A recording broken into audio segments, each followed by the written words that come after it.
छोटे sports injury कहलाती है। स्पोर्ट्स इंजरी का मतलब ये नहीं कि स्पोर्ट्स वो खेल रहा होगा तभी इंजरी होगी, तब स्पोर्ट्स इंजरी होगी, ऐसा नहीं है। डॉक्टर के पास जब कोई पेशेंट जाता है अपना मतलब इलाज करवाने, तो वो उससे पहले गूगल से खुद डॉक्टर बन चुका होता है। से जो हम लोग सर्च करते हैं, ये दो धारी तलवार है, डुअल एज स्वॉर्ड है। रोबोटिक जो है नी रिप्लेसमेंट है, इसके बारे में बहुत आजकल बातें हो रही हैं। रोबोट नहीं सर्जरी कर रहा होता है हाँ। कि आप सोच लें कि आप पेशेंट को रोबोट के हवाले कर दिया, हाँ। आपने स्विच ऑन कर दिया और आप बैठ के कॉफी पी रहे हैं। कैसे एक्टिव रह सकते हैं, क्या तरीके हैं इसके, कुछ जानना चाहेंगे आपसे। अच्छी तरह मान लें कि हाँ, मुझे एक्टिव रहना है अच्छी लाइफस्टाइल जीने के लिए। उसके बाद हमारा इंटरेस्ट भी होना चाहिए कुछ चीज़ों में एक्टिव रहने के लिए।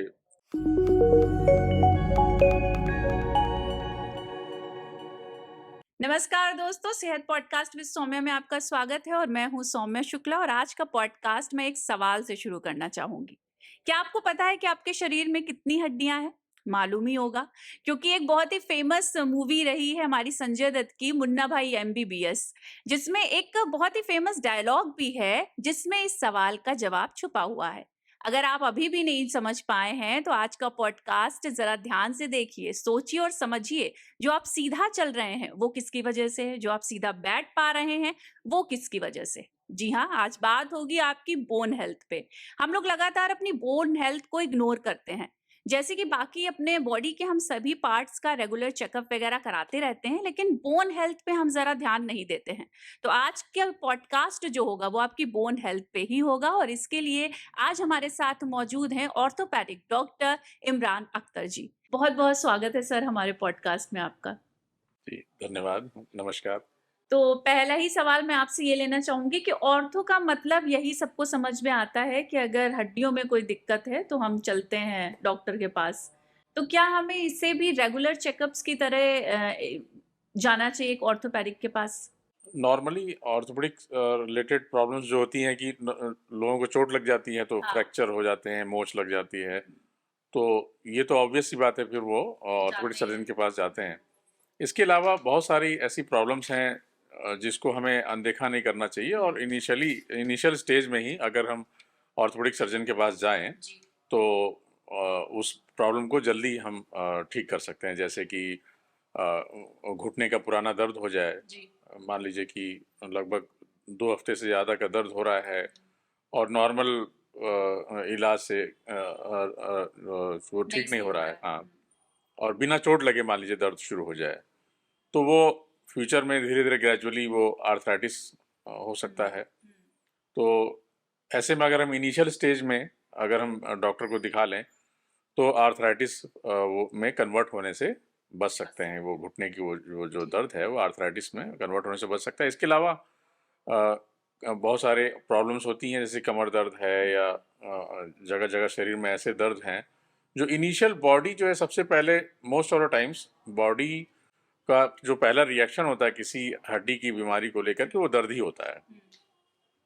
तो शरीर में कहीं भी दर्द हो रहा हो तो उसको नज़रअंदाज नहीं करना चाहिए।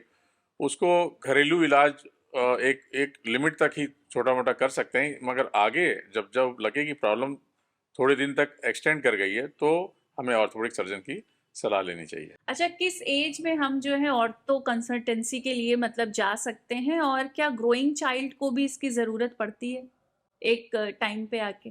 जी, नॉर्मली ऑर्थोपेडिक की प्रॉब्लम तो बिल्कुल जो न्यूबॉर्न बेबी से लेकर के 100 इयर्स के पेशेंट को भी ज़रूरत पड़ सकती है। डिपेंड करता है कि क्या प्रॉब्लम ऐसी कोई लग रही है अगर बॉडी में। अब जैसे कई बार तो बिल्कुल न्यूबॉर्न बेबी होता है और उसका पैर टेढ़ा रहता है, ऐसा भी होता है। बच्चे पैदा होते हैं, पेरेंट्स घबरा जाते हैं कि हमारा बच्चा टेढ़े पैर पैर लेकर के पैदा हुआ है। तो ऑर्थोपेडिक सर्जन के पास वो अगर वो इनिशियली जल्दी चले जाएँ तो हम लोग बहुत जल्दी उसको टेढ़ा पैर सीधा कर लेते हैं और फ्यूचर में कोई प्रॉब्लम होती नहीं है। उसके बाद फिर बच्चा बड़ा होता है और जो ग्रोइंग एज से रिलेटेड प्रॉब्लम्स छोटी मोटी आती रहती हैं, ग्रोइंग बोन्स में प्रॉब्लम आती हैं। कई बार विटामिन डी की कमी इनिशियली शुरू में ही हो जाती है, क्योंकि अक्सर बच्चे बंद कमरे में होते हैं, धूप में उतना खेलते नहीं हैं, या उनको खाने पीने में उतना न्यूट्रिशन जो ज़्यादा चाहिए बच्चों को, कैल्शियम प्रोटीन बच्चों को ज़्यादा चाहिए, वो नहीं मिल पाता है। तो अक्सर मैं देखता हूँ ओपीडी में रिकेट्स की प्रॉब्लम हो जाती है। रिकेट्स मतलब विटामिन डी की कमी से वो घुटने में वो बेंड आ जाता है, हाथ पैर में बेंड आ जाता है, तो रिकेट्स की प्रॉब्लम हो जाती है अक्सर बच्चों को। और बच्चों में अक्सर देखे हैं कि मतलब अब फ्रैक्चर बहुत जल्दी हो जाता है, चोट लगने पे। हाँ, हाँ, ये ऐसा हो भी होता जाता है। है। तो ये सब हड्डियों की कमजोरी बच्चों में हो जाती है। फिर और जब और हम लोग एडोलेसेंट एज ग्रुप में आते हैं, तो बच्चे जब खेल कूद स्कूल कॉलेज में खेलते कूदते हैं, तो उसमें भी अक्सर होता है कि जल्दी फ्रैक्चर हो जाते हैं। कई बार ऐसे बच्चे जो पुलिस में या फिर ऐसी जगह पे भर्ती के लिए मतलब एडमिशन के लिए ट्राई करते हैं जिसमें कि फिजिकल एक्टिविटी टेस्ट होता है। तो फिजिकल एक्टिविटी टेस्ट में बचपन से लेके वो अक्सर वो एक्टिविटी वो कर नहीं रहे होते हैं। पता लगा कि उन्होंने 3-4 हफ्ते ट्रेनिंग लेने की कोशिश की, और कई बार दौड़ते दौड़ते फ्रैक्चर हो जाता है, पैर में फ्रैक्चर हो जाता है। इवन थाई की बोन, जो फीमर बोन तक में मैंने फ्रैक्चर देखे, सिर्फ दौड़ने से ही फ्रैक्चर। थाई बोन का फ्रैक्चर, जो सबसे मजबूत हड्डी होती है, उसका भी फ्रैक्चर। मैंने मैंने ऐसे कई पेशेंट्स का इलाज किया है। ऐसे फ्रैक्चर्स में ऑपरेशन करके उसमें इसमें नेल डाली जाती है, जिसमें सिर्फ दौड़ रहा है लड़का और फ्रैक्चर हो गया, फीमर का फ्रैक्चर हो भी। तो ये पहले नहीं होता था जब मैं कभी स्टूडेंट था, रेजिडेंट था। तो ऐसा कभी मैंने नहीं देखा अपने टीचर को या कोई ऐसा ट्रीट करते हुए कि दौड़ते दौड़ते फीमर बोन में फ्रैक्चर हो जाए। मगर ये मुझे बहुत हैरत होती है देख करके कि आजकल की जनरेशन में दौड़ते दौड़ते भी थाई बोन तक में फ्रैक्चर हो जाता है। इसीलिए मुझे लग रहा है कि बहुत ज़रूरी है कि बच्चा अगर एक सर्टेन एज पे पहुंच रहा है, 4 से 5 साल, तो उसको किसी न किसी फिजिकल एक्टिविटी में पेरेंट्स ज़रूर इन्वॉल्व करवाएं। बहुत ज़रूरी है। अब क्या होता है कि स्कूल कॉलेज में सिर्फ पढ़ने की होड़ होती है कि पढ़ना है, पढ़ना है, पढ़ना है। तो और किसी का एग्जाम्पल दे करके, या तो डॉक्टर बनना है या इंजीनियर बनना है, तुम्हें बेटा डॉक्टर बनना है, तुम्हें इंजीनियर बनना है, तुम्हें ये बनना है, वो बनना है, इसको उसका टारगेट दे दिया था बच्चे को। और स्कूल कॉलेज में ज़्यादा पढ़ाई, ज़्यादा से ज़्यादा कोर्स बढ़ते चले जा रहे हैं। वो पेरेंट्स को दिखा भी रहे हैं कि हाँ, कि हम बहुत पढ़ा रहे हैं। हाँ, पेरेंट्स भी खुश हैं, हाँ मेरा बच्चा जा रहा है तो बहुत पढ़ाई कर रहा है और बहुत सारी पढ़ाई हो रही है। मगर अगर हम लॉन्ग टर्म इवेल्यूएट करें, तो स्कूल में एक मतलब मान के चलिए कि क्लास 8 तक बहुत ज़्यादा पढ़ाई करने का कोई एडवांटेज हो नहीं रहा है। मतलब मैंने तो यही देखा है। तो जितनी पढ़ाई होनी चाहिए, 50% पढ़ाई और 50% फिजिकल एक्टिविटी होना चाहिए, एटलीस्ट क्लास 8 तक। 8 के बाद एक ओरिएंटेशन आना चाहिए कि हाँ बच्चे को क्या बनना चाहिए, क्या नहीं बनना चाहिए। 8 तक आप कितना भी आप पढ़ा लें और एक्सेस पढ़ा लें, मगर कोई एडवांटेज नहीं है। तो फिजिकल एक्टिविटी अगर क्लास 8 तक आपने, कि कोई उसको इंटरेस्ट जगाना जरूरी है। हर बच्चे को एक इंटरेस्ट, सपोज करिए कि किसी बच्चे को आपने टेनिस का इंटरेस्ट दे दिया, किसी को बैडमिंटन का इंटरेस्ट दे दिया। हर बच्चा हर खेल तो कर नहीं सकता, तो उस बच्चे के अंदर इंटरेस्ट जगाना चाहिए। किसी को एथलेटिक्स का इंटरेस्ट दे दिया, तो हर बच्चे के अंदर देखना चाहिए इसके अंदर क्या प्रतिभा है। हाँ, कोई एक का तो हो हाँ, गई, किसी में एक कुछ चीज नहीं में तो तो कम से कम इंटरेस्ट। चेस तो खेल सकता है वो। हाँ, मतलब किसी एक एक्टिविटी में वो उसको उसको इन्वॉल्व होना चाहिए। हाँ, वो अगर फिजिकल एक्टिविटी हो ज़्यादा अच्छा है। जैसे चेस का मैंने नाम लिया, उसमें मेंटल स्ट्रेंथ बढ़ती है। तो हर एक गेम और स्पोर्ट्स का कुछ ना कुछ फ़ायदा ज़रूर है। तो किसी ना किसी एक दो गेम और स्पोर्ट्स एक्टिविटी में बच्चे को इंटरेस्ट जगाना चाहिए। नहीं कि बच्चा खुद आके कहेगा कि मुझे मुझे टेनिस में बहुत इंटरेस्ट आ रहा है टीवी में देख करके, तो मुझे टेनिस खिलवाइए। ऐसा बच्चा कैसे कहेगा? हमारे गार्जियंस को और स्कूल कॉलेज के लोगों को बताना चाहिए कि बेटा ये स्पोर्ट्स एक्टिविटी ये हमारे यहाँ फैसिलिटी हो सकती है, या इस शहर में ऐसे ऐसे सेंटर्स है जहाँ ये एक्टिविटी होती है। कहीं ताइक्वांडो हो रहा है, कहीं कुछ हो रहा है, तो ये ऑप्शंस हैं। तो बेटा कौन सा तुमको सही लग रहा है, उसमें से आप उसमें उसको इंटरेस्ट जगाना चाहिए। फिजिकल एक्टिविटी बहुत ज़्यादा जरूरी है। और थर्ड नंबर पे डाइट और लाइफस्टाइल बहुत ज़्यादा जरूरी है। तो पढ़ाई से ज़्यादा, पढ़ाई एक पॉइंट है, एक तीन बातें, पढ़ाई एक एंड है, और लाइफस्टाइल और खान पान एक एंड है और फिजिकल एक्टिविटी एक तरफ। एक है। ये 3 के चीज। जैसे मैंने देखा है कि बच्चे जैसे छोटे हैं 4-5 साल के हैं, उन्होंने थोड़े दिन कोई एक एक्टिविटी करी, फिर कह दिया मेरा मन नहीं लग रहा है दूसरी। तो मतलब पेरेंट्स को ऐसा नहीं करना चाहिए कि ठीक है नहीं मन लग रहा मत करो। अगर वो जिस फिजिकल एक्टिविटी दूसरी कह रहा है, अगर मुझे taekwondo सीखना है तो आप उसमें ज्वाइन करवा दीजिए, लेकिन कंटिन्यू रखिए कोई भी फिजिकल एक्टिविटी हो। बिल्कुल, बिल्कुल। अगर मान लीजिए कोई लड़की है, स्टूडेंट है, 4-5 साल की है, आपने उसको किसी एक स्पोर्ट्स में डाल दिया, मगर उसका उसका उसका डांस में उसका ज़्यादा मन लग रहा है उसको, कि उसको डांस और एक्टिविटी, ज़ुम्बा ये सब चीज़ों में मन लग रहा है, तो उसको डांस में इंटरेस्ट, डांस भी एक तरह की फिजिकल एक्टिविटी है। तो जिस भी चीज़ में उसका इंटरेस्ट जाग जाए, और इंटरेस्ट बच्चे में अगर अगर आप बताइएगा, ऑप्शंस दीजिएगा, कहीं ना कहीं इंटरेस्ट उसका कहीं ना कहीं होगा। जागेगा, है ना। जी बिल्कुल। अच्छा, अगर हम स्पोर्ट्स इंजरी की बात करें तो क्या होती है, ये कौन सी चोटें स्पोर्ट्स इंजरी कहलाती हैं? स्पोर्ट्स इंजरी में ये जानना जरूरी है कि स्पोर्ट्स इंजरी का मतलब ये नहीं कि स्पोर्ट्स वो खेल रहा होगा तभी इंजरी होगी, तब स्पोर्ट्स इंजरी होगी, ऐसा नहीं है। स्पोर्ट्स इंजरी का मतलब क्या होता है कि जैसे हम लोग बहुत सारे नॉर्मल हाउस होल्ड एक्टिविटी में कोई चल रहा है, स्लिप कर गया, सीढ़ी उतर गया है, बैलेंस बिगड़ गया, गिर गए, बाथरूम में स्लिप कर गए, बाहर निकले, साइकिल चला रहे थे, साइकिल से गिर गए, और इस तरह की, या फिर छोटे मोटे स्पोर्ट्स एक्टिविटी, इस तरह की ऐसी बहुत सारी एक्टिविटीज जिसमें माइनर इंजरीज हों, और आपने एक्सरे कराया और उसमें कोई फ्रैक्चर नहीं निकला, डॉक्टर के यहाँ या किसी नॉर्मल फिजिशियन के यहाँ भी एक्सरे कराया, उसमें फ्रैक्चर नहीं निकला, मगर पेशेंट तब भी कह रहा नहीं मेरे तो एंकल में दर्द हो रहा है, मेरा तो सही नहीं हो रहा है 3 हफ्ते हो गए, डॉक्टर के यहाँ एक्सरे भी करा लिया, सब कुछ करा लिया, मगर वो तो कुछ हो ही नहीं रहा, सही नहीं हो रहा। इसका मतलब ऐसे बहुत सारी इंजरीज होती हैं जिसमें कि बोन का फ्रैक्चर नहीं होता है, मगर बोन और जॉइंट के आसपास के लिगामेंट्स, यानी कि जो रेशे होते हैं जॉइंट के अंदर भी और आसपास भी, वो लिगामेंट वो टियर कर जाते हैं, जो नॉर्मल एक्सरे में नहीं दिखता है। और अगर हम इनिशियली उसको जान पाते तो शायद उसका सही ट्रीटमेंट कर पाते, मगर जब तक, कई बार देर हो जाती है, लिगामेंट इंजरीज होती है और देर हो जाती है इलाज में, तो फिर वो सर्जरी की तरफ डायरेक्शन में चला जाता है, फिर सर्जरी करना पड़ता है। वही चीज़ अगर टाइमली इलाज किया जाता तो शायद सर्जरी की जरूरत नहीं पड़ती। अच्छा, ये खेल कूद है, जिम में वर्कआउट है, जुम्बा डांस है, योग है, अगर इसमें जो है चोट लगने से हम कैसे रोक सकते हैं इन सब चीजों से? जी जी। अब हम लोग के अंदर बहुत सारे रिक्रिएशनल चीज़ों का करने का मन करता है, किसी का स्पोर्ट्स करने का मन करता है, किसी को जिम में जाने का मन करता है, किसी को जुम्बा डांस करने का मन करता है, किसी को योगा करने का मन करता है। मन में हमारे बहुत सारे रिक्रिएशनल एक्टिविटीज करने का मन करता है। तो ये सारी रिक्रिएशनल एक्टिविटीज बहुत अच्छी हैं, और सब इसमें से कुछ ना कुछ करना ही चाहिए, मगर कुछ बेसिक चीज़ें हर किसी को जानना चाहिए। कोई भी रिक्रिएशनल एक्टिविटीज करने से पहले सबसे बेसिक चीज़ है वार्म अप करना, बहुत ज़रूरी है। वार्म अप करने से क्या होता है, हमारी मसल की वो टोन डेवलप हो जाती है वो एक्टिविटी करने के लिए। वार्म अप करने के बाद वो एक्टिविटी करने से पहले स्ट्रेचिंग भी करना चाहिए। क्यों?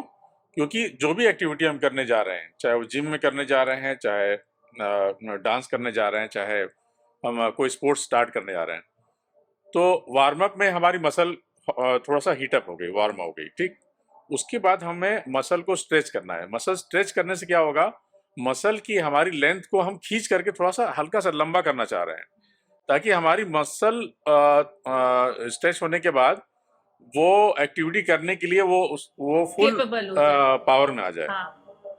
पता लगा हम सो के उठे और सीधे वो एक्टिविटी शुरू कर दिए, अभी मसल हमारी ना वार्म हुई और ना ही उसकी लेंथ हमने स्ट्रेचिंग से मान लीजिए कि बढ़ाया उसको।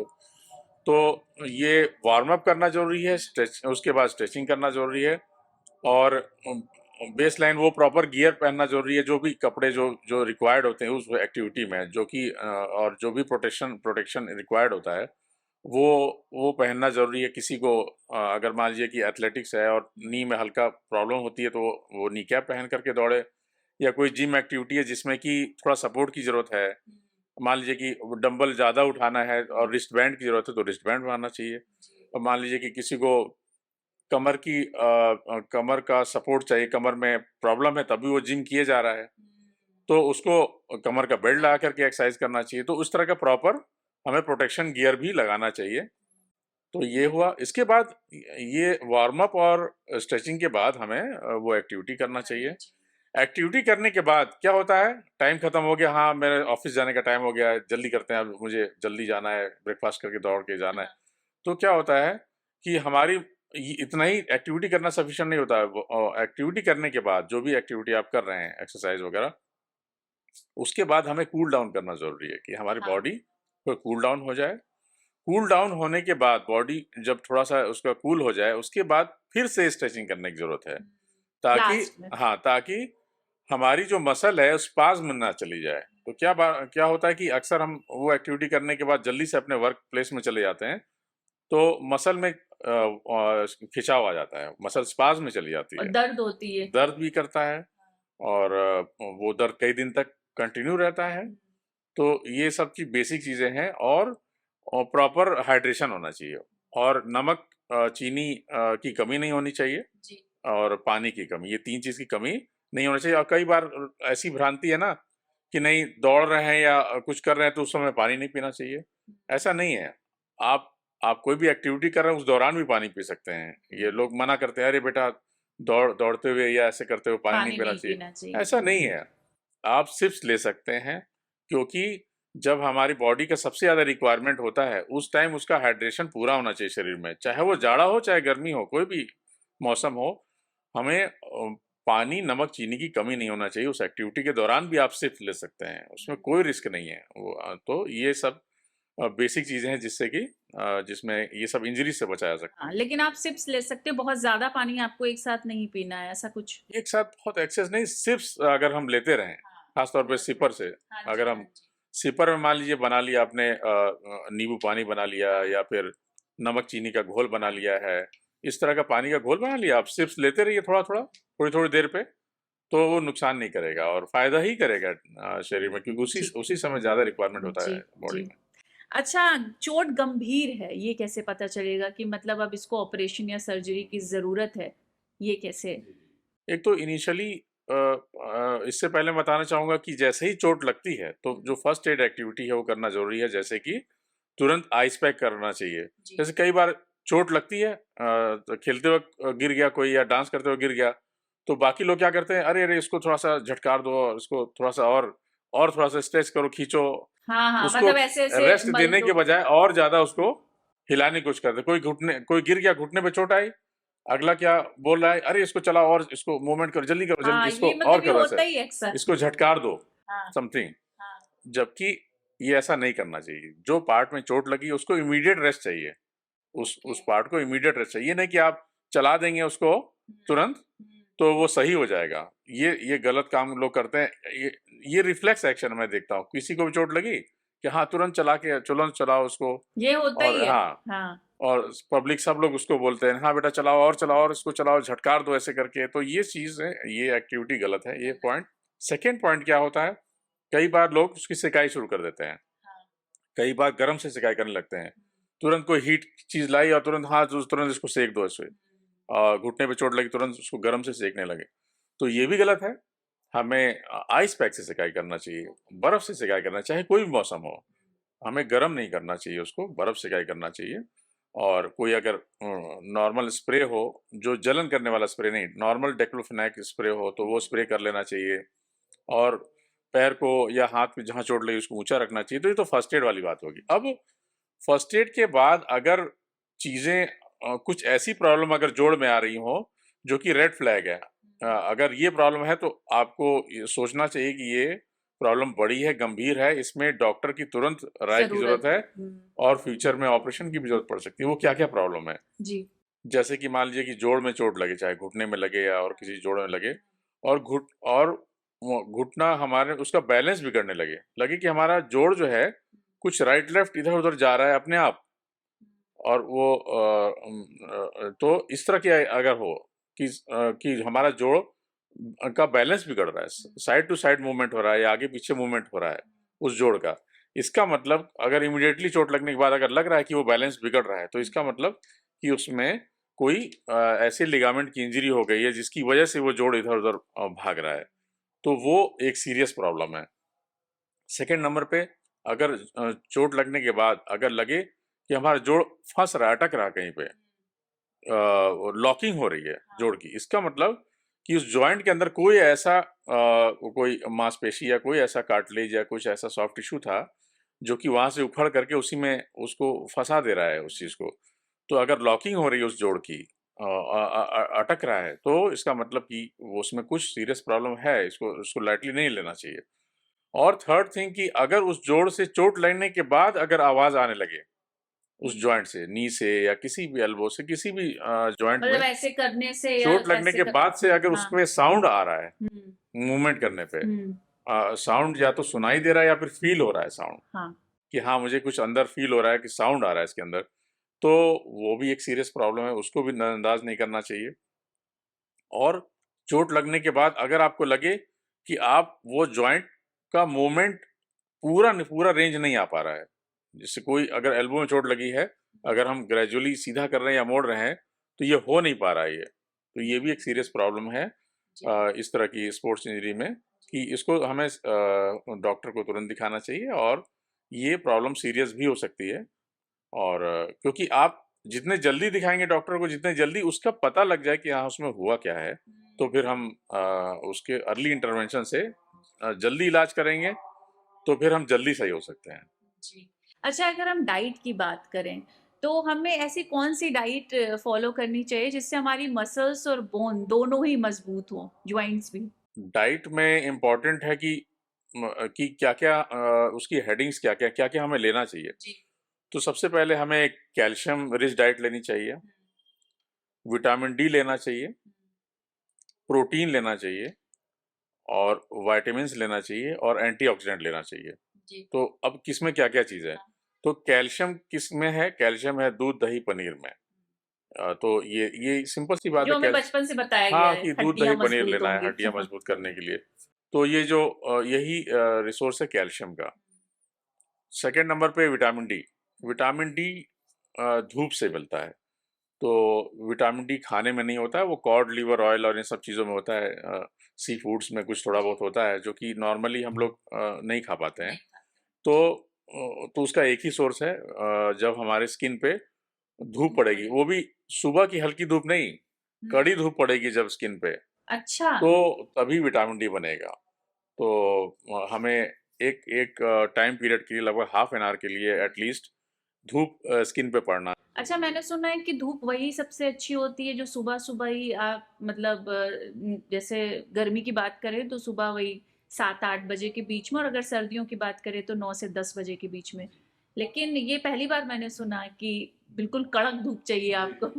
एक्चुअली जब अर्ली मॉर्निंग की धूप होती है, तो ऑब्वियसली फ्रेश एयर तो रहती है। अर्ली मॉर्निंग का क्या फ़ायदा है कि हमें एयर हमारी फ्रेश रहती है, पॉल्यूशन फ्री रहती है अर्ली मॉर्निंग की जो होती है, तो वो तो फ़ायदा होगा ही। धूप की अभी हम बात कर रहे हैं, अर्ली मॉर्निंग फ्रेश एयर की नहीं बात कर रहे हैं। जी। अब धूप जब तक हमारे स्किन पे प्रॉपरली नहीं पड़ेगी, वर्टिकल नहीं पड़ेगी डायरेक्ट इसके स्किन पे, और उसकी इंटेंसिटी तेज नहीं होगी, तब तक विटामिन डी नहीं नहीं मिलेगा। बनेगा। तो ओके। जो अर्ली मॉर्निंग सूरज निकल रहा है, स्लांटिंग धूप पड़ रही है हल्की सी आपके स्किन पे, वो उतना फायदेमंद नहीं है। जब सूरज थोड़ा सा निकल जाएगा और डायरेक्ट डायरेक्ट आपके स्किन पे पड़ेगी, और डायरेक्ट स्किन पे पड़े, तो फिर उससे विटामिन डी उसी से बनता है, और वो हमारे लीवर में स्टोर हो जाता है। तो लीवर हमारा एक तरह का बैंक है जिसमें कि विटामिन डी स्टोर हो जाता है, और वो उसको बाद में बॉडी उसको यूज करती रहती है। ये नहीं कि आपने अगर एक बार विटामिन डी जो बनता है वो स्टोर भी होता चला जाता है। ये नहीं कि आपने लिया और विटामिन डी और फिर वो वॉश आउट हो जाएगा, जी, ऐसा नहीं है, वो वो स्टोर स्टोर हो होता रहता जाता है। है। जी जी, क्योंकि वो फैट सॉल्युबल विटामिन होता है। तो सेकंड पॉइंट था विटामिन डी का। थर्ड है कि प्रोटीन। प्रोटीन लेना बहुत ज़रूरी है, क्योंकि हमारी बोन्स और मसल्स, इसका जो सबसे बेसिक कंटेंट कैल्शियम के अलावा जो होता है वो प्रोटीन का होता है। तो प्रोटीन ऐसा नहीं है कि न्यूबॉर्न बेबी से लेके कितना भी ओल्ड एज का पर्सन क्यों ना हो, सबको प्रोटीन की रिक्वायरमेंट है। ऐसा नहीं कि कोई ओल्ड एज वाला कहे अरे हम तो बूढ़े हो गए, हमें तो प्रोटीन की जरूरत क्या है, हमें तो, मगर ऐसा नहीं है। प्रोटीन की रिक्वायरमेंट न्यूबॉर्न बेबी से लेकर के एकदम ओल्ड एज में अलग अलग लेवल पे होती है। तो प्रोटीन लेना बहुत ज़रूरी है, डाइट में प्रोटीन बहुत ही इम्पोर्टेंट है। तो प्रोटीन मान के चलिए कि नॉर्मल जो हम लोग खाने खाते हैं, जो दाल नॉर्मली हम लोग वगैरह। इंडियन दाल दाल चावल रोटी सब्जी मान लीजिए हर कोई खा रहा है, इसमें सबसे इम्पोर्टेंट जो है वो दाल है। सेकंड नंबर पे सब्जी है, मगर सब्जी वो भी प्रोटीनिशियस हो, जैसे मान लीजिए चने की सब्जी है, सोयाबीन है, राजमा है, जो बीन्स वाली चीजें छोला होती हैं, है। छोले हैं कम मसाले के, जिसमें प्रोटीन मिले, तो वो इम्पोर्टेंट है। रोटी चावल उतना इम्पोर्टेंट नहीं है। और हमारे प्लेट में दही, दूध ये सब होना चाहिए, फ्रूट होना चाहिए, ये होना चाहिए। तो अभी मैं बात कर रहा था प्रोटीन की, तो प्रोटीन डाइट का 60% जो हमारे प्लेट में रहता है सब चीज़, उसमें 60% डाइट का प्रोटीन होना चाहिए हर एज ग्रुप में। तो प्रोटीन लेना बहुत ज़रूरी है। तो प्रोटीन का सोर्स क्या है? अभी जो मैं नाम ले रहा था, दाल, चना, राजमा, सोयाबीन वगैरह ये सब। और बहुत तरह तरह के बीन्स होते हैं, वो होते हैं वेजिटेरियन में। नॉन वेजिटेरियन में जो लोग नॉन वेज खाते हैं उनके लिए सबसे अच्छा एग प्रोटीन है, सेकंड नंबर पे फिश है, थर्ड नंबर पे ये लास्ट में आता है, चिकन मटन सब लास्ट में आता है जी।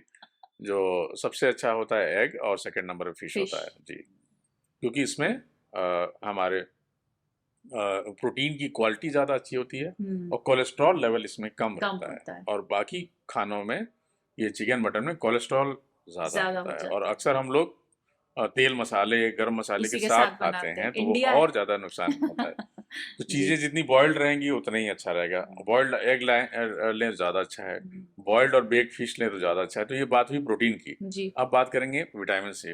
विटामिन जो हैं हमें वो फ्रूट से मिलते हैं। जी। हमें ये नहीं सोचना चाहिए कि हम डेली मल्टीविटामिन खा लेंगे। तो हम क्या हाँ। करेंगे, मेडिकल स्टोर से मल्टीविटामिन खा सकते हैं। हम्म। तो हमें फ्रूट खाने की क्या जरूरत है, जब मल्टीविटामिन मिल ही रहा है। हम्म।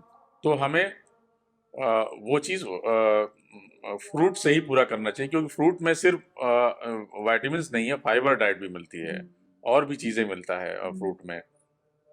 तो बदलते हुए फल खाने चाहिए। ये नहीं कि किसी को अगर सेब पसंद है तो वो दिन भर सेब ही खा डेली रहा है। सेब ही खा रहा है, कि सेब है, महंगा मिल रहा है सेब, हाँ। तो वही अच्छा है, ऐसा नहीं है।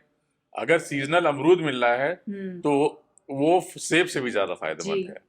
तो बहुत सारे फल हैं जो कि अच्छे होते हैं, इंडियन फल जो होते हैं बहुत अच्छे होते हैं, और उनको खाना चाहिए, बदलते हुए होना चाहिए। जैसे सीजन हाँ, के साथ नए फल आ सीजनल रहे हैं, आप खाइए। सीजनल फ्रूट खाना चाहिए। और जैसे अलग अलग सीजन में अलग अलग चीज़ें मिल रही, कभी जामुन मिल रहा है तो जामुन भी खाना चाहिए, उससे आयोडीन मिल रहा है। कभी कभी अमरूद मिल रहा है, जिस सीजन में अमरूद खाना चाहिए। तो अलग अलग सीजन में जो जो चीज़ मिल रही है, किस सीजन में संतरे अच्छे मिल रहा है तो संतरे खाना चाहिए, ये खाना चाहिए। हर दिन एक ही फ्रूट का आप नहीं खाना चाहिए, हर फ्रूट में अलग अलग विटामिन हैं।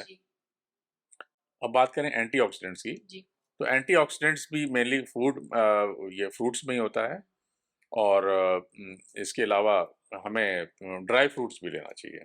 तो ड्राई फ्रूट्स में सबसे अच्छा ड्राई फ्रूट है वो बादाम है।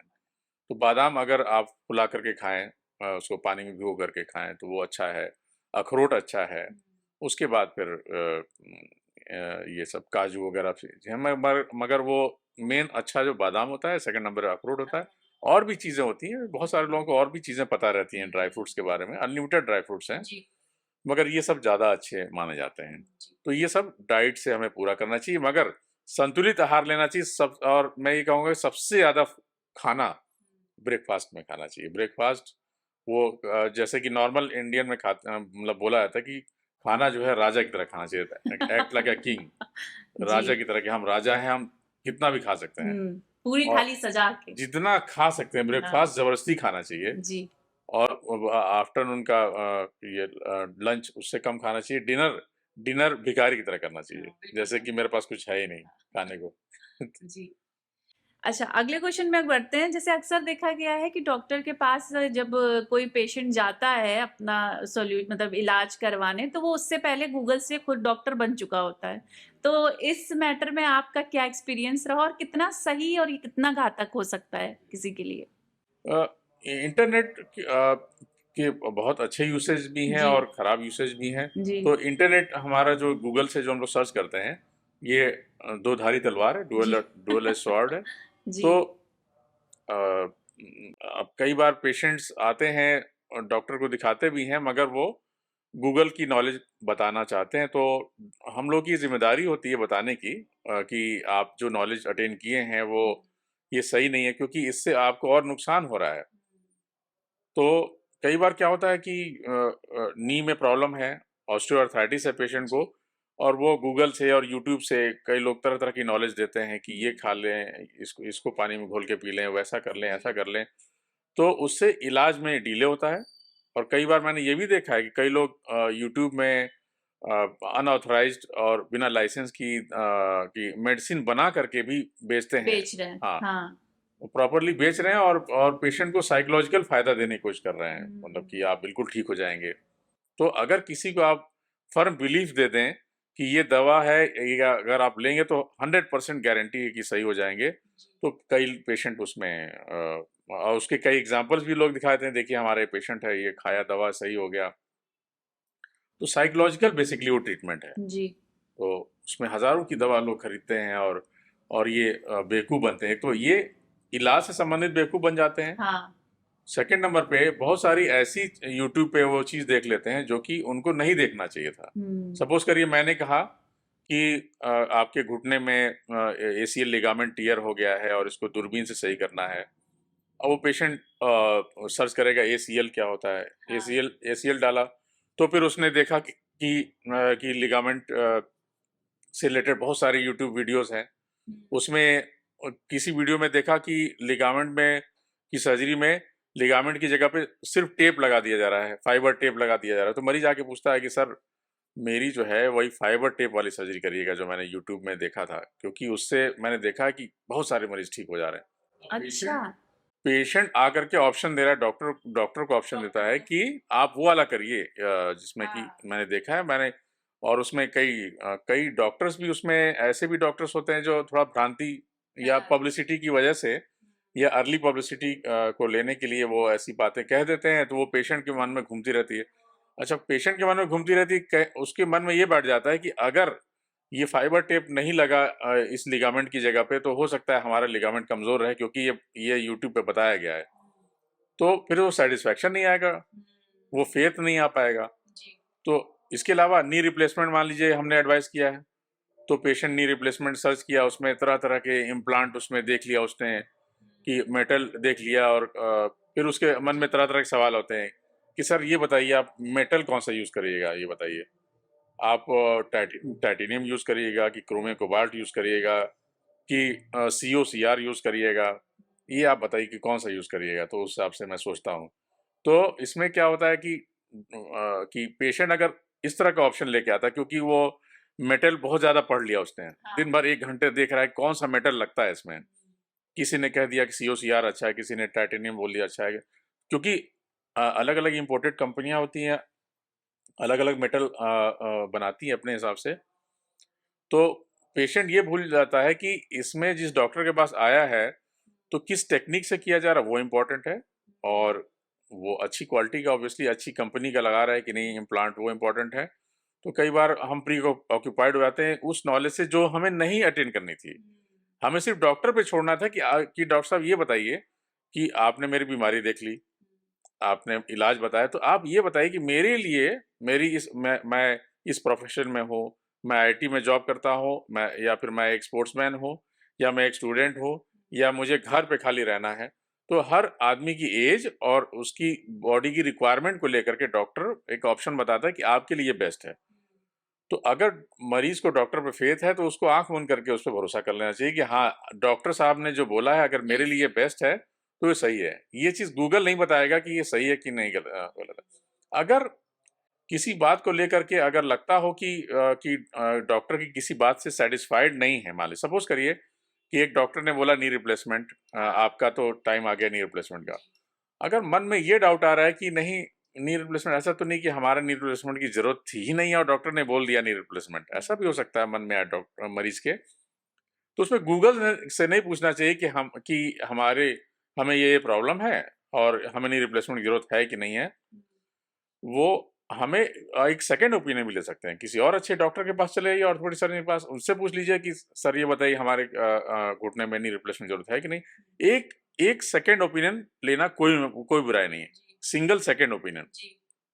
थर्ड और फोर्थ नहीं लेना चाहिए। क्योंकि आप सोचिए कि नहीं मैं तो 10 जगह पर्ची बना करके अपने फीस जमा करके मैं तो पूछ ही सकता हूँ। तो उससे क्या होगा, एक्सेस ओपिनियन से सिर्फ कन्फ्यूजन होगा।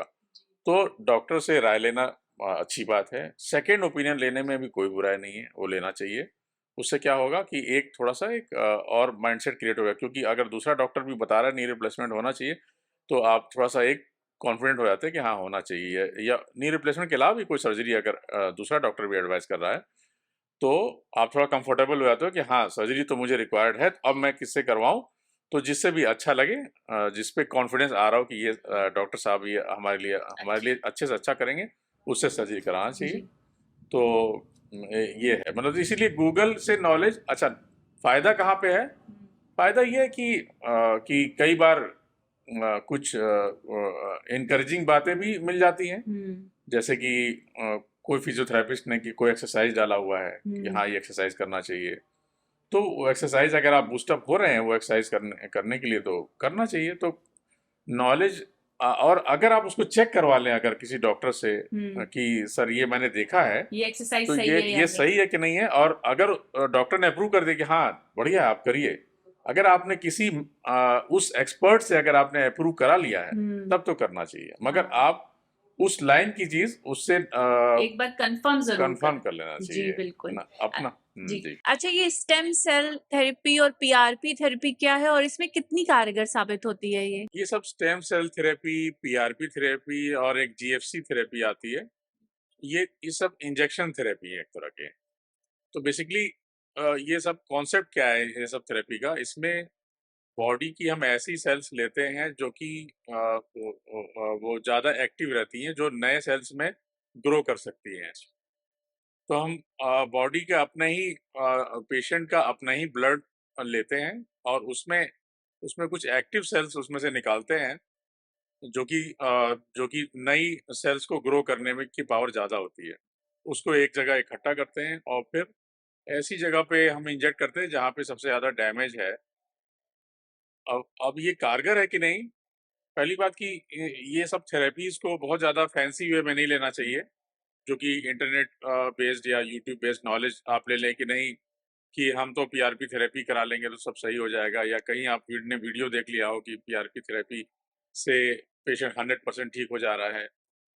इतना भरोसा नहीं करना चाहिए इन सब इंजेक्शन थेरेपीज़ का।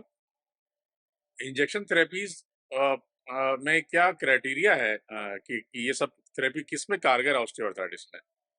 तो पहला पॉइंट ये है कि पेशेंट का जो ऑस्टियोआर्थराइटिस है वो लो ग्रेड का होना चाहिए, मतलब शुरुआती ऑस्टियोआर्थराइटिस होना चाहिए। ओके। ये नहीं कि एकदम घुटना बिल्कुल टेढ़ा-मेढ़ा लेके आया है, और उस घुटना एकदम घिस हुँ, गया है, और डॉक्टर्स कह रहा है आप चाहे जितना पैसा ले लीजिए मगर हमें पीआरपी थेरेपी ही कराना है। जी। तो ऐसा नहीं है, उसमें उतना फ़ायदा नहीं करेगा।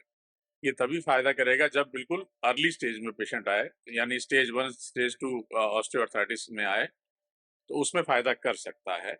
वो भी सिर्फ़ कर सकता है, 100% करेगा कि नहीं करेगा ये गारंटी नहीं होती। नहीं होती है। तो पहला पॉइंट तो अर्ली स्टेज में है। दूसरा पॉइंट क्या होता है, जो पेशेंट से मैं कहता हूँ कि पेशेंट इस चीज़ के लिए तैयार रहे कि फ़ायदा ये कर भी सकता है, फ़ायदा नहीं भी कर नहीं भी सकता कर है। सकता है। जी।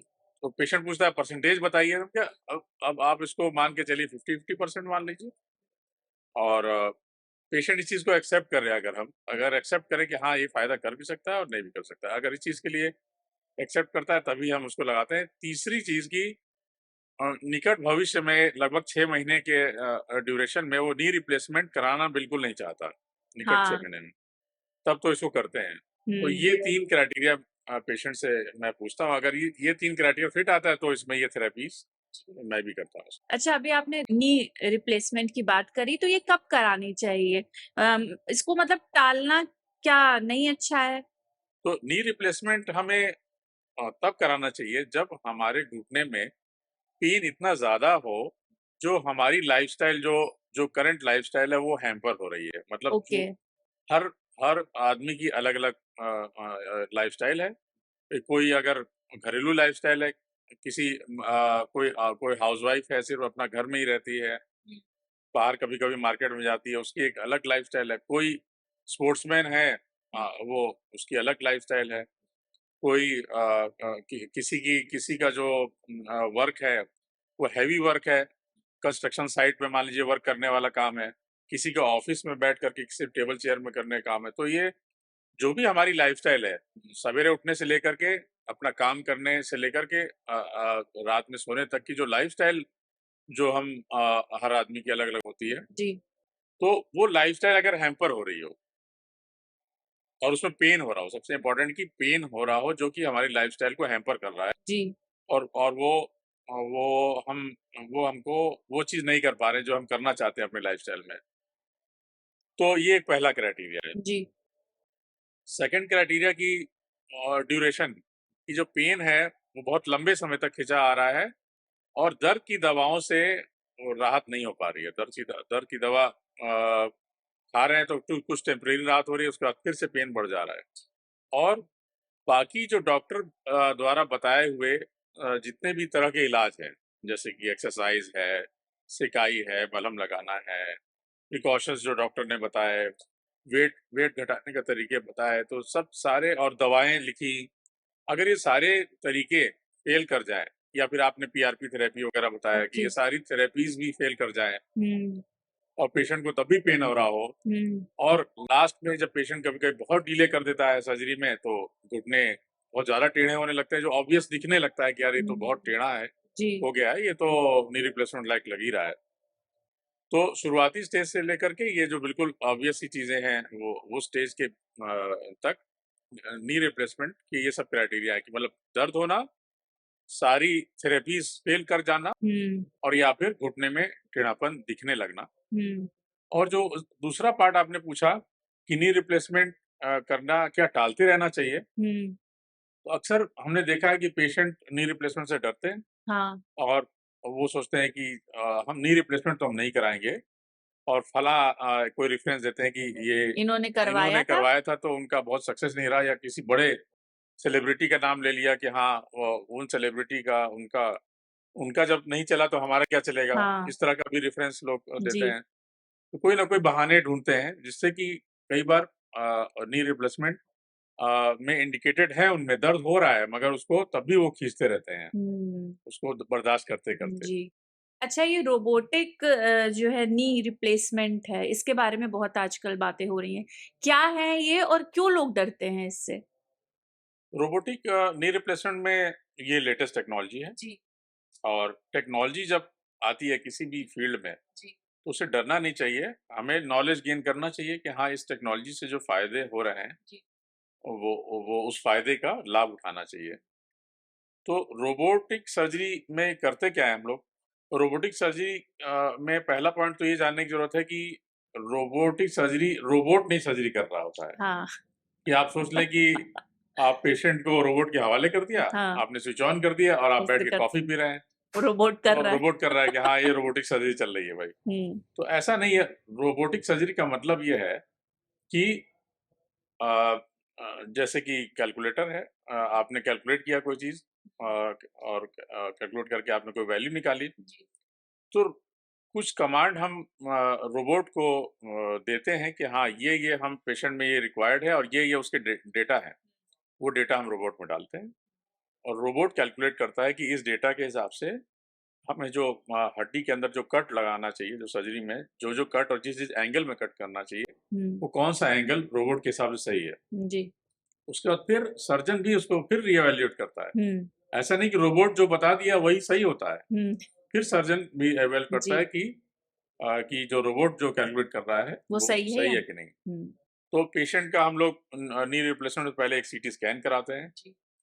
तो सीटी स्कैन से हम पूरा घुटने को 3 डायमेंशनली देखते हैं, उसको कैलकुलेट करते हैं, उसको उस रोबोट के सॉफ्टवेयर में डाल करके कैलकुलेशन करते हैं। उसके बाद फिर सर्जरी के दौरान फिर उसको कंपेयर करते हैं, जो पहले से हमने कैलकुलेशन किया, जो अब कर रहे हैं वो सही है कि नहीं। तो ये सब हम क्यों कर रहे हैं? इससे हम जो उस पेशेंट का जो सबसे सही तरीके से जो घुटने के अंदर जो बोन का जो कटिंग करते हैं इम्प्लांट लगाने से पहले, हुँ। तो वो कट प्रॉपर आता है। तो जब कट ओके। प्रॉपर आता है, एक तो पहला एडवांटेज ये है कि सही तरीके से हम उसको बोन कट करते हैं ताकि उसका एंगल सही रहता है। एंगल सही रहता है तो उसकी चलने का तरीका और सब चीज़ में इम्प्रूवमेंट रहता है। अच्छा, एक बहुत ही गंभीर समस्या है हमारे देश में मोटापा। तो इसको जो है कम करने के लिए लोग जिम जाते हैं, एक्सरसाइज़ करते हैं। तो कितना घातक है ये हमारी हड्डियों के लिए मोटापा? इसके बारे में क्या कहेंगे? जितनी भी बीमारी हम लोगों ने डिस्कस की है अभी, हुँ, तो ये इसका रिलेशन मोटापे से तो ऑब्वियसली है ही, जी। कि अभी हम बात कर रहे थे घुटने के ऑस्टियोआर्थराइटिस की। हुँ, तो अ, जितना ज़्यादा हमारा वेट रहेगा, हुँ, उतना ही ज़्यादा घुटने के कार्टिलेज पे दबाव आएगा और उतना ही ज़्यादा हुँ, कार्टिलेज ये घिसेगा और उतना ही जल्दी ऑस्टियोआर्थराइटिस होगा। एक ये चीज़ हुँ, वेट की वजह से नी ऑस्टियोआर्थराइटिस जल्दी हो जाता है। जी। क्योंकि हमारी जो एज के साथ क्या होता है, नॉर्मली हमारा जो कद-काठी होती है, 18 साल में जितना बोन ग्रो करनी रहती है, उतना ही वो उतना बोन ग्रो करती है। जी।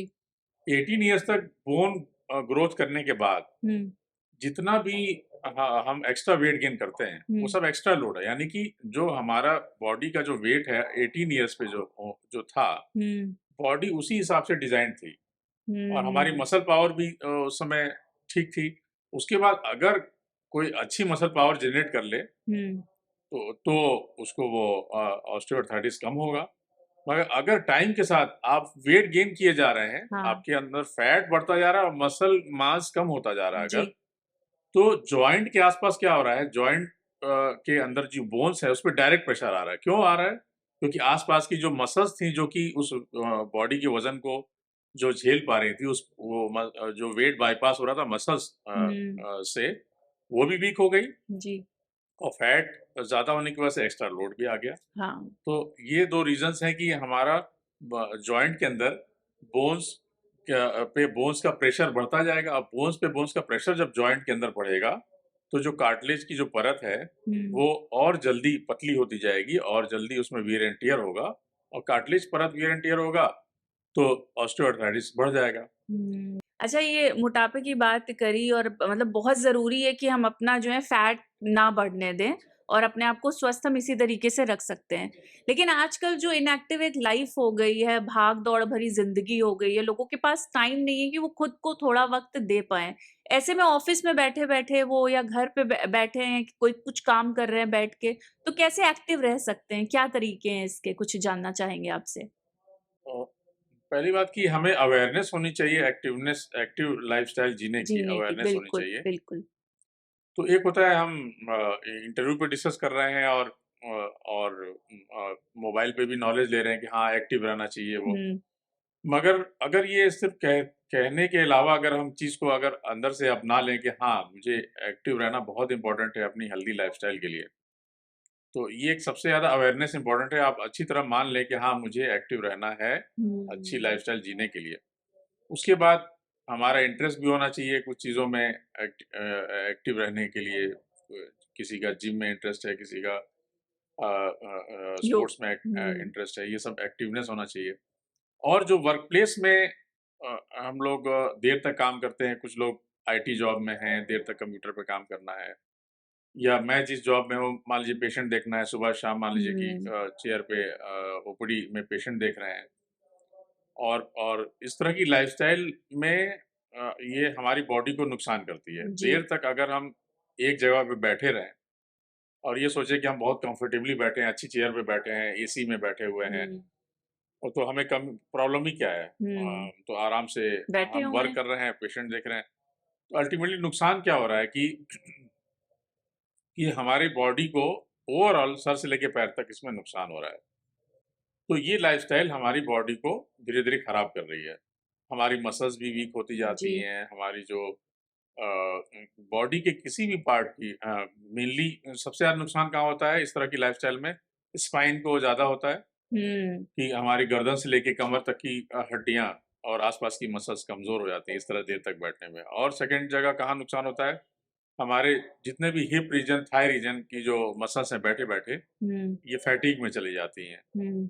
तो और जनरल मसल टोन भी हमारा अच्छा नहीं रहता है। और जितनी भी मेजर जो जॉइंट्स हैं जैसे कि बैक है, नी जॉइंट है, जिसमें हुँ। सबसे ज़्यादा पेशेंट इन्हीं 2 सबसे ज़्यादा पेशेंट जो आते हैं ओपीडी जी, में, जी, वो बहुत आम बात है कि कुछ ही प्रॉब्लम लेकर के आते हैं। सबसे ज़्यादा पेशेंट आते हैं बैक एक के, कमर दर्द, जी। और सेकंड नंबर पे घुटना दर्द, घुटना। थर्ड नंबर पे गर्दन में दर्द हो रहा है। हुँ, इसके अलावा बाकी चीजें सेकेंडरी हैं, शोल्डर और बाकी जॉइंट्स वॉइंट्स का पेन सबसे ज़्यादा सबसे ये ज्यादा यही होता है। तो ये सब इस तरह के जो पेन्स हैं ये हुँ, सब ज्यादा हो जाते हैं इस तरह की लाइफस्टाइल में। तो जरूरी है कि हम अपने वर्क प्लेस में भी कुछ ऐसी एक्सरसाइजेस करें जिससे कि हमारी मसल और जॉइंट्स में थोड़ा एक्टिवनेस रहे। जी। तो बीच बीच में ब्रेक लेना भी जरूरी है। हुँ, ब्रेक आइडियली क्या कितने कितने देर पे ब्रेक होना चाहिए, ये आपको देखना है कितना कर आप सकते हैं। कर सकते हैं। हुँ, कि कोई अगर मान लीजिए बैंक का कैशियर है, हुँ, वो बिजी है पूरा उसमें, अगर उसको कहीं थोड़ा सा टाइम मिल रहा है अगर उस दौरान, हुँ, तो वो अपना गर्दन से लेके घुटने तक की कुछ एक्सरसाइज वहीं कर सकता है। कुछ ऐसी भी स्टेप्स होते हैं जी। जो कि गर्दन से लेके गर्दन, कमर, घुटना जो जो सबसे ज़्यादा मेजर प्रॉब्लम है, जहाँ होती है, उसकी भी एक्सरसाइजेज़ हम कर सकते हैं। कंप्यूटर वाली जॉब पे भी, आईटी जॉब पे भी, या फिर नॉर्मल जो टेबल चेयर वाली जॉब है, उस दौरान भी हम कर सकते हैं। जी। अच्छा, बस आखिरी में मैं ये चाहूँगी कि आप कोई अपनी तरफ से आज के यूथ को कोई संदेश देना चाहते हो कि कैसे वो अपनी बोन हेल्थ को अच्छी रख सकते हैं? तो प्लीज़। मैं मैं यही कहना चाहूँगा कि अ, बोन्स और मसल्स को हेल्दी रखने के लिए चाहिए हमें हेल्दी डाइट, सबसे हुँ, ज़्यादा इम्पोर्टेंट है। जंक फूड को अवॉइड करें, हेल्दी डाइट। जी। सेकंड नंबर पे हेल्दी लाइफ़स्टाइल हुँ, और एक्सरसाइज़। हुँ। और इसके अलावा मैं यही कहूँगा कि स्वस्थ रहना चाहिए, व्यस्त रहना चाहिए और मस्त रहना मस्त चाहिए। रहना चाहिए। Thank you so much doctor, बहुत थैंक अच्छा लगा आपसे बात करके, थैंक्स अ बहुत लॉट। सारी बातें हमें जानने को मिली, बहुत सारे सवाल थे, जिसके हमें बिल्कुल आसान शब्दों में जवाब मिले, तो आपने इतना टाइम दिया हमें, उसके लिए बहुत-बहुत धन्यवाद सर। थैंक यू, मुझे शो में बुलाने के लिए thank you. Thank you sir. तो अभी आपने सुना डॉक्टर इमरान अख्तर को, जिन्होंने हमें बहुत सारी ऐसी बातें बताई आपकी हड्डियों के बारे में जो हमें वाकई ही नहीं पता थी। तो हम उम्मीद करते हैं कि आपके भी कई सारे सवालों के जवाब आपको आज के इस पॉडकास्ट से मिल गए होंगे। तो अगर आपको हमारा आज का पॉडकास्ट अच्छा लगा हो तो इसे लाइक और शेयर करना ना भूलें, और साथ ही अगर कोई आपका सवाल है तो कमेंट करके हमें ज़रूर पूछें, हम उसका जवाब देने की पूरी कोशिश करेंगे। और अगर आपने हमारा चैनल सब्सक्राइब नहीं किया है तो सबसे पहले वो कर लीजिए। तो फिलहाल के लिए इतना ही, जल्दी फिर मिलेंगे एक नए टॉपिक के साथ। नमस्कार।